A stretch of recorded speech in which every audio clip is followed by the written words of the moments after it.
hi all my LGBT friends and others. I'm a bit tired today because I was up late watching the baseball game. Yay, go Cubbies. They beat the Dodgers, so I had to give them kudos, and go for them. And what a game. I mean, wow.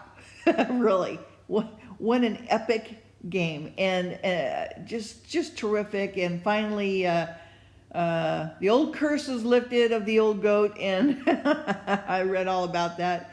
I met a girl and her friend at a restaurant, and she came in with all this Cubby things, and we were rooting for the Dodgers, and so it was nice. And I'm sure she's elated now. So she's a happy gal here in Ventura. So anyway, at least one that I know for sure. What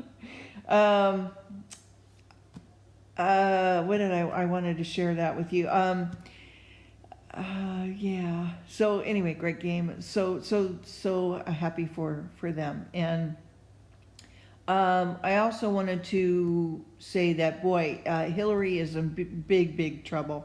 There is and has been for I don't know how long, but quite some time, a silent coup that has been going on to counter the coup that had been, taken us captive, if you will, unbeknownst to us, peons, if you will. The takeover of America. I mean, because who of you would have thought that Obama actually is a product of the CIA and so forth, would have thought that look, we're all just working, trying to make a buck, trying to make a living. Who has the time? I mean, we don't even know, people are just starting to wake up to realize that the news is fake, that's propaganda. They don't even realize that it's not, it's all baloney, okay? So who's got the time to really research and do all this stuff? Unless you're retired and you've got an income and you don't have to worry, then you can take time to go through different avenues of interest and perhaps put it out there and do stuff that you've always wanted to do, but you can't because you had to try to make a living, Those of us who were not born with a golden spoon in our mouth, or even a silver one. So anyway, so the silent coup encompasses military, law enforcement, even people in the FBI.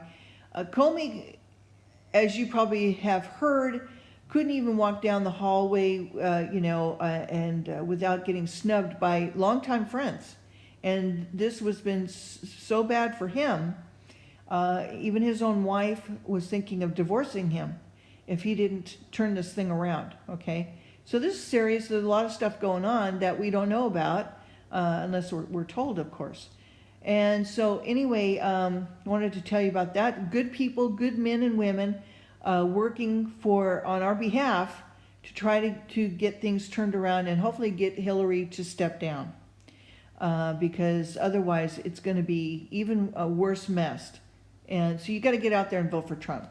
All right, so I want to get going here with chapter 6, okay? This is a really great story. Even today you can find remnants of this story in Israel. And I'll shut up and try to get this going, all right?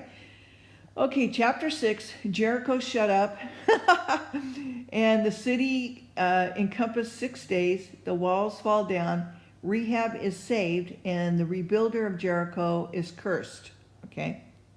So, because of what the Lord is going to say. All right, so now Jericho was straightly shut up because of the children of Israel.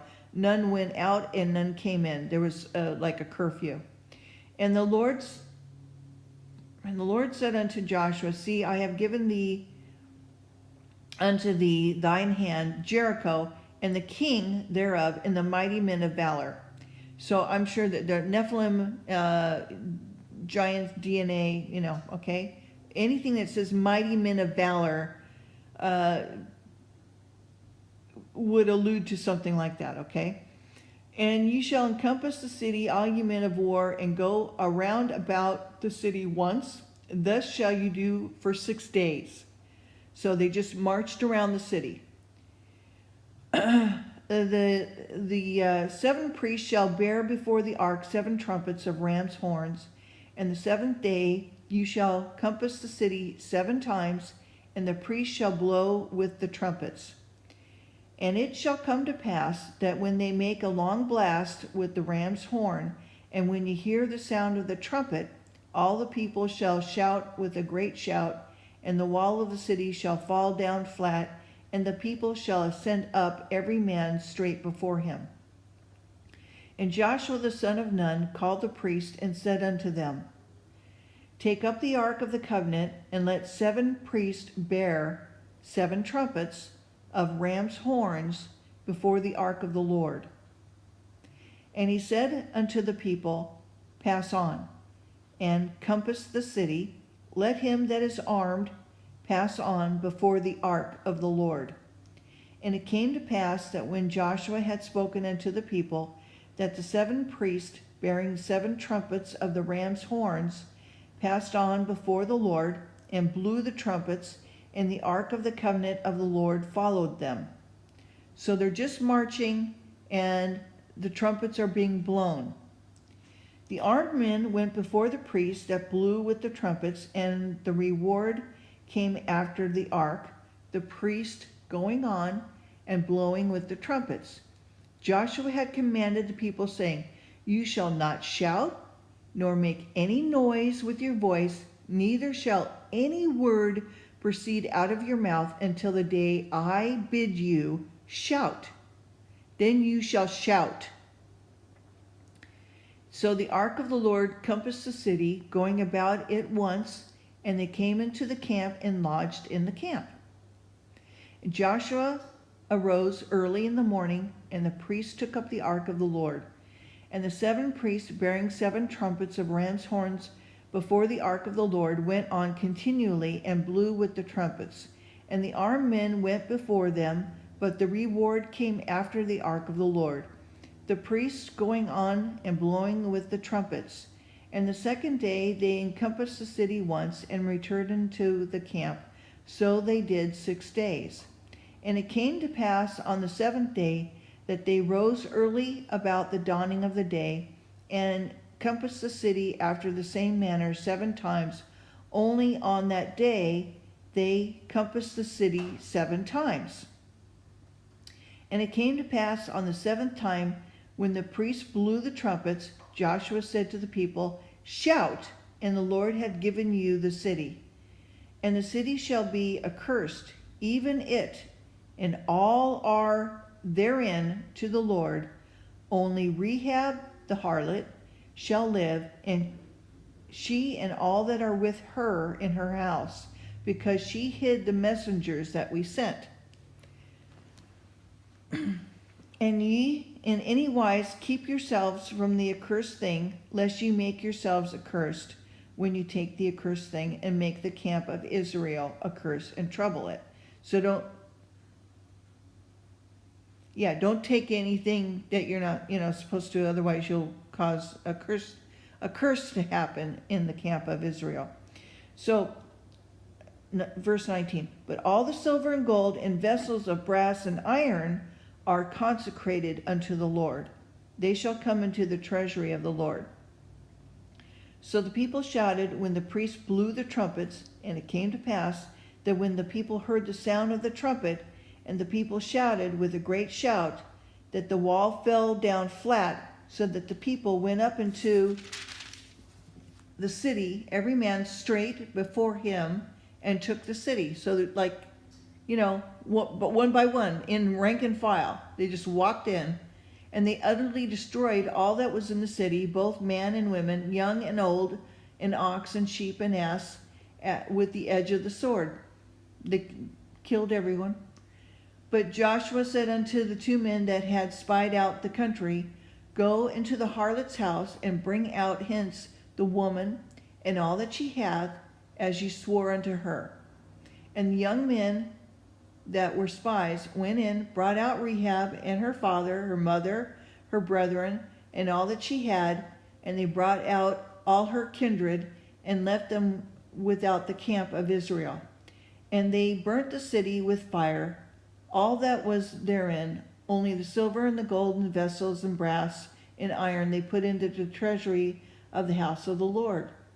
And Joshua saved Rehab the harlot alive in her father's household and all that she had, and she dwelled in Israel even unto this day, because she hid the messengers which Joshua sent to spy out in Jericho. Joshua adjourned them at the time, saying, Cursed be the man before the Lord that rises up and builds this city Jericho. He shall lay the foundation thereof of his firstborn, and his youngest son shall he set upon the gates of it. So the Lord was with Joshua, and his fame was noised throughout the country. So let me just stop there. So can you imagine, all right, these walls are very well known. They're huge, okay? Thick and tall and huge. And the people therein were Nephilim, okay? All right, so who knows how tall and how big they were. We're talking, they said mighty men of valor. That means that they were giants, okay? They had Nephilim DNA. They were, okay, Canaanites, any ites, all right? They had that DNA of the fallen angels. So many of them were huge, okay, and big. And so they felt secure within these walls.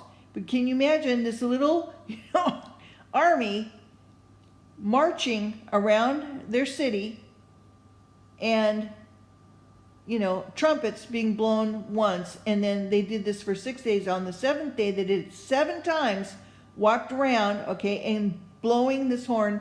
And at the end, everybody shouting to the top of their lungs, okay? And then the walls supernaturally coming down. Now, imagine you're in there, you're going, what are you thinking? Okay? That's one. And then to have the walls actually just fall. And they are, even today, I think there was a woman who excavated the site. And you can see, like, under the ground, like, remnants of what they believe is the Jericho, walls that were maybe underground. But anyway, that's what they say. So, and then, then Joshua puts a curse on it, and it hasn't been rebuilt to this day. Nobody has rebuilt it at all, okay, because of this, I'm sure, because of this curse. You'll lose not only your firstborn, but your youngest as well will be impaled upon the walls of the city if you shall rebuild it. So that's, really something. Well, know that the Lord is large and in charge and doing work that is unbeknownst to us. Keep praying for America and its people and for our leaders. Okay. Take care. I'll see you again soon. We'll continue with chapter 7. All right. Bye-bye.